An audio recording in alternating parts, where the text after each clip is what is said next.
Morehead, Kentucky.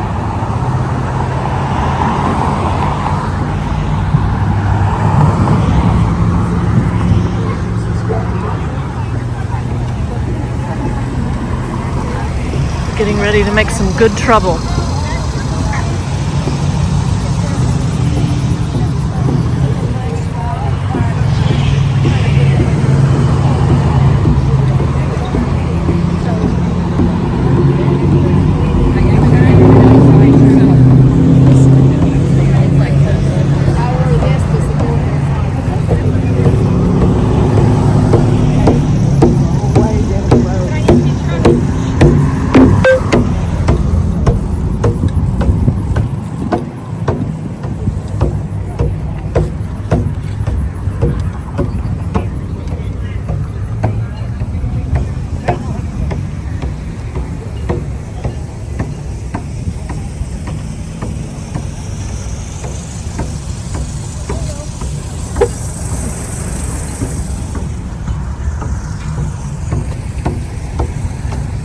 I am Attica Scott, former state representative,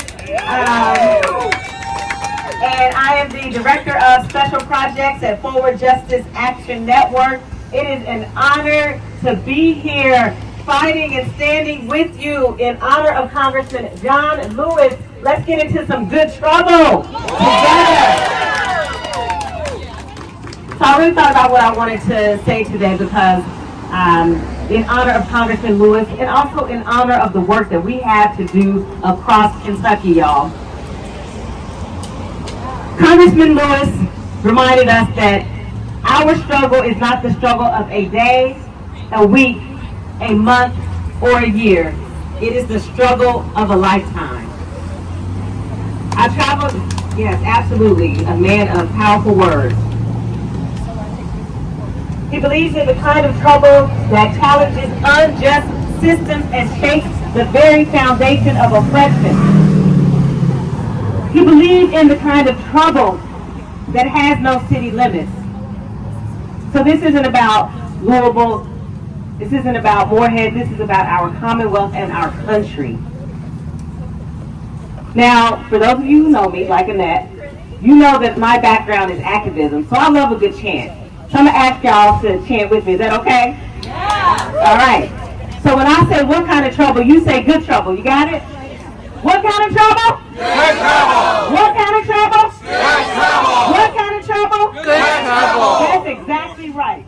So we're here to get in good trouble because justice has to be just as loud in Louisville as we just heard it in Morehead. We are here to get in good trouble because we need to hear the shouts from the foothills of Appalachia to the west end of Louisville. We are here to get in good trouble across our rural, urban, and suburban areas because the people who want to divide us are counting on us to stay separated. We are not going to fight for crumbs. Hey, no way. We are fighting for justice. We are fighting for equity. We are fighting for fairness. That's the least that we deserve, let alone the right to thrive, that children should not go hungry, that elders should not be homeless. It ain't right. It ain't right. So in honor of Congressman John Lewis, I believe that good trouble right here in the Commonwealth of Kentucky and across our country means that voting rights still matter. Stop purging our people from democracy and pass the John R. Lewis Voting Rights Advancement Act. Good trouble means you believe in housing for all, and we'll hear about housing rights soon. Yeah, housing is a human right. It means that we value public services, not defunding public broadcasting. It means that we say stop incarcerating people for living in poverty. I'm embarrassed that the state legislature passed House Bill 5 last year. Absolutely embarrassed because it is now leading to the incarceration of people who deserve housing but don't have it. It's leading to the incarceration of people who are living in poverty because our systems have failed them. And did y'all see in Louisville last year where a pregnant woman was cited because the police claimed that she was houseless? She was waiting on her husband to call for an ambulance so she could go have her baby, and she literally had her baby hours after being cited for being homeless. It ain't right. We must stand for restorative justice and community support and public care that keeps families whole. But most of all, good trouble means that we don't just critique the systems, we build something better. We build something together. That means no more political symbolism without substance. That means no more performative politics without purpose.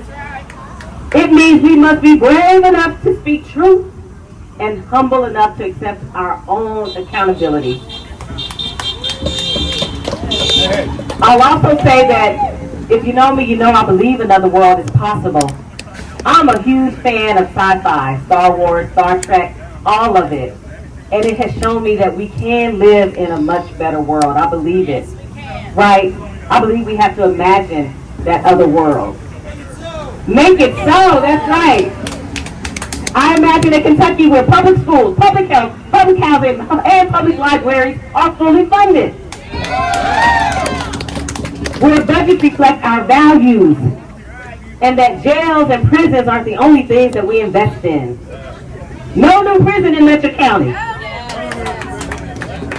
As we approach the 60th anniversary of the Voting Rights Act of 1965, let us honor Congressman John Lewis not just with ceremony, but with action.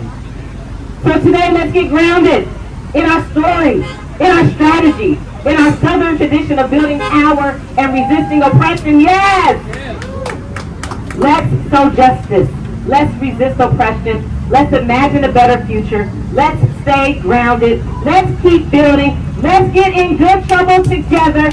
Chant with me. What kind of trouble? Good trouble! What kind of trouble? Good trouble! What kind of trouble? Good trouble! Thanks, y'all. Hi, folks. My name is Ned Pillersdorf, and on the 4th of July, unfortunately it was 94 degrees, but we had a huge crowd in Prestonsburg where I announced that I am running for Congress in the 5th Congressional District. Why am I running? Folks, it's never been worse than it is right now politically. We have hit rock bottom. This big, beautiful bill is an all-out, comprehensive attack on the safety net. You know, about 12 years ago, the big issue was the Affordable Care Act. You know, that was only one issue, health care.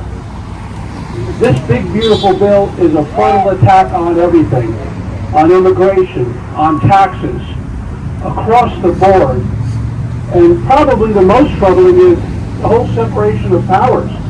That's gone. It's all whatever Donald Trump wants. You know, my favorite movie is Apollo 13. You may think the most famous line was, Houston, we have a problem. Actually, my favorite line was, work the problem. The problem is this. The damn Republicans vote as a tribe. The big, beautiful bill, Hal Rogers could have stopped it.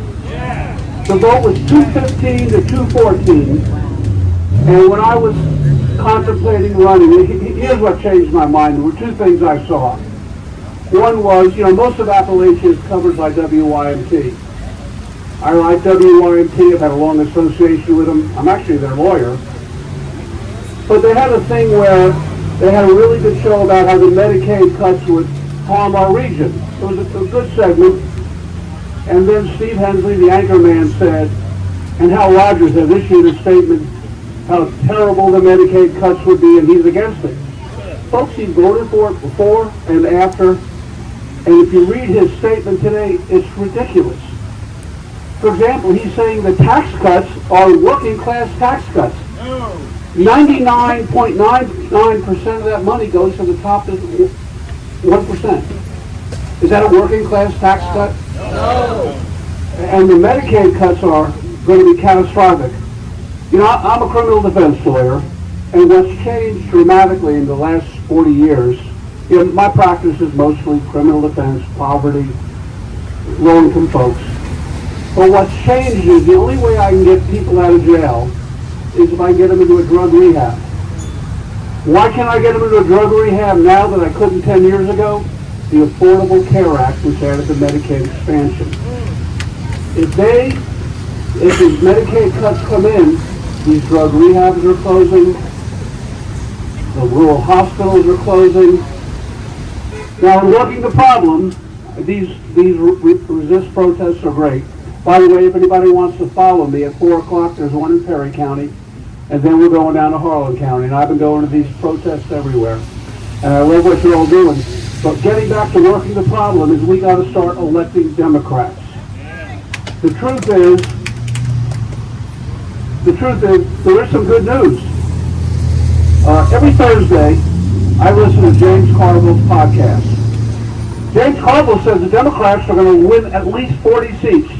That this big blue bill, this big awful bill, is the most unpopular legislation in history. He's saying we're going to win 40 seats. And one of them is in the 5th district. And folks, if we win 40 seats, you're looking at your next congressman. Gotta love the reputation. The other interesting thing is James Carville's not alone on the 40 seats. There's a guy we can't stand named Steve Bannon. He thinks this crazy Epstein story is going to cost Republicans at least 40 seats. So we got to organize, we got to fight back in my election and other elections. Good afternoon, everyone. My name is Kennedy Little. I am a senior at Morehead State University. My pronouns are she, her, and I am so honored to be here this afternoon speaking with everyone on the importance of housing justice here in Kentucky and all over the world. I'm a member of KyTenant, the Morehead chapter, but also the Morehead State University chapter. And I am also a part of the Welcome Home Kentucky campaign, which is fighting to bring affordable housing to all Kentuckians around the state. Before I start my speech on housing, I would like to make a land and labor acknowledgement. We are residing on Shawnee and Cherokee land that has been stolen from the original peoples of these areas, of laborers, of workers, of people that have stewarded these lands for generations. And I want to take a moment to honor, remember, and pay respect to the elders both past, present, and emerging. Today, I will not be talking about anything new. We are all aware of the continual housing and economic injustices that mark our communities all year round. But what I will do is provide a clear perspective of the crucial organizing work that is being done here in Morehead, Kentucky by the organizing group KyTenant, and our work on proactive rental inspection, community land trust, and our Morehead State University chapter. And I hope to leave each of you awake and ready to tackle these injustices that you hold close, and also inspire some of you to stir up some good trouble, just as Congressman John Lewis has instilled in us for years. I want you all to be passionate about transforming the housing crisis for the better. We must stand indivisible to rewrite the script that has subjugated our communities for too long. We want generations ahead of us to read a story about how their communities banded together to make beautiful noise and fought hard for their lives and did not acquiesce to the unjust demands of people in power, the very select few. Your choices hold power. We must use our compassion to stand in collective liberation. All beings matter in the fight. We must tell our legislators, landlords, and naysayers that the crisis will continue no more. No more. Please join KyTenant in the fight, and thank you so much for your time. Hi everyone, my name is Madison. I use either pronouns, and I'm here today to talk to you about an organization I began volunteering with earlier this year, Reproductive Freedom for All. Reproductive Freedom for All was founded in 1969, but a lot of you here who've been here in the fight for a while may know them by their former name, They Raw Pro-Choice America. The name change reflects the changes in people's needs in the political climate in our ever-diversifying society.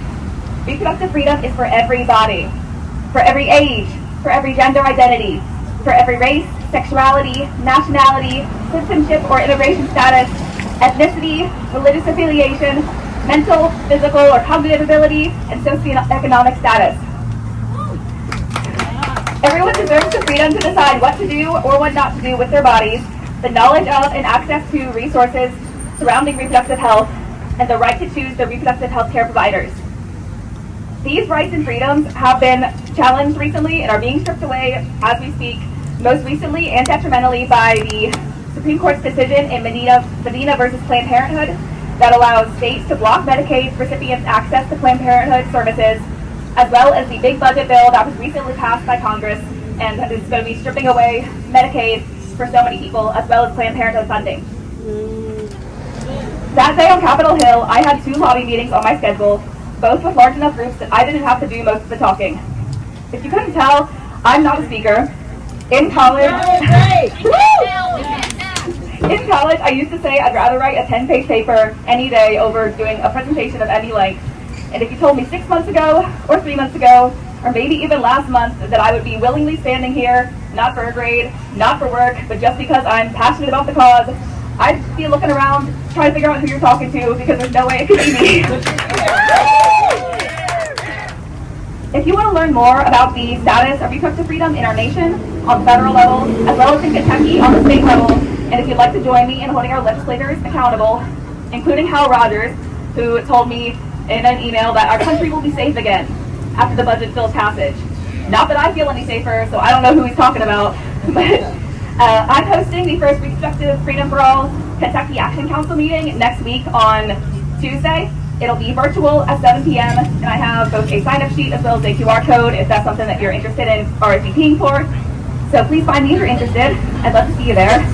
But until then, thank you all for being here with me today, and let's keep making some good trouble. Thank you, Madison, for being so vulnerable. What a powerful speech you all. Very powerful. Woo! Thank you. We've got some great speakers, and I love that it's intergenerational, and our crowd is so intergenerational. This is amazing.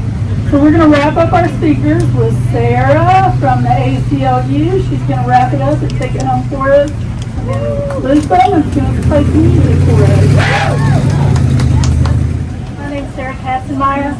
I almost left when I got here when I saw Attica on the plate. I'm so humbled. I'm a retired IBMer. I don't know if anybody remembers IBM. We had diversity before there was DEI. I can't believe I was so fortunate to work for a company and they embraced diversity. They had some damn many acronyms. I can't believe they didn't come up with DEI, but they didn't. Also a vice chair of the Fayette County Democratic Party. I'm a volunteer for the Lexington Pain Society, the American Heart Association, and I serve on the board for the Patient Advisory at UK Hospital, which is really fun. So the first time I heard of the ACLU was in 1973. I wanted to keep my maiden name because it just seemed so bizarre to me that I would have to change my name. It made me feel like property. But you had to change it back then. It was expected. It was required. If you were married, your driver's license had your husband's last name on it. And the only other thing that mattered back then was a checkbook. Y'all remember checkbooks? Your checkbook and your driver's license had to match, or you couldn't go to stores like Constantine's and Purcell's and Stewart's and McAlpin's, and you couldn't get credit. So in 1970, the ACLU Women's Rights Project made significant contributions to women's access to credit through legal advocacy and litigation. They helped pass the Equal Credit Opportunity Act in 1974, which was 1 year later, time to talk faster, which prohibited discrimination on sex or marital status. That was a game changer for women. That was when we could start actually building credit and have some independence. So the ACLU helped us do that. Back then, I was so naive and privileged that I did not appreciate the ACLU. I didn't have any idea that they were the ones right there fighting for me. I still had to have a man's permission to get birth control. I was involved with the Democratic Party by then, and yes, Ned, we need to elect more Democrats, but us Democrats need to fight fire with fire. We do. I have chosen to fight from within the party instead of without because we still need some improvement. So today we're facing attacks on individual freedom and liberty, as you all know. Everything moves faster now than it did in 1974. ICE is conducting mass deportations. People are disappearing. You know all this stuff. Free speech. Stephen Colbert. Can you all believe that? Holy cow. We know Trump would like to be crowned king and continue destroying our country, but the ACLU has made what's made for moments like this. They really are. They are fighting for us every single day. So in Lexington, I attended a Good Trouble protest, and there was a storm, and we still had about 300 people turn out, so I was really excited. So right before I was about to leave, one of my family members who was supposed to go with me called and said, "Well, it's going to rain. Didn't they cancel it?" did.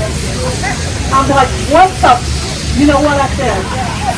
No. Did John Lewis stay home because it rained? Give me a freaking break. We ended up having over 300 people attend, and it was really cool protest. We walked from downtown at the courthouse all the way to Triangle Park. I don't know if y'all know, but that's a good walk. And then when we came back, we had QR codes with the lyrics to protest songs from the 60s, and we had a band playing, and we sang 60s protest songs. I mean, we had Bob Dylan, Woody Guthrie. We were going crazy. This land is my land. We were going crazy. It was fun. So anyway, I've been on lots of nonprofit boards over the years. They all do great work. I am proud of every one of them in different ways. I worked for Planned Parenthood for about 20 years. Very proud of them. But I have to say, the one that I am getting the most out of and seeing the most actually happen is the ACLU. The ACLU gets shit done. They really, really do. They had boots on the ground the day before legislation passes that's going to screw us all. So I encourage you all to consider a donation to the ACLU so that they can continue to fight for all our rights, especially the generations after us. I'm so worried about the young women that are coming behind us. Please, just a monthly donation to them keeps them ready, and they have attorneys ready to be on the ground fighting to save immigrants who are being snatched, and on and on. Thank you all for showing up and for showing your support, and don't let them turn our clocks back. Don't let us be silent. What kind of trouble?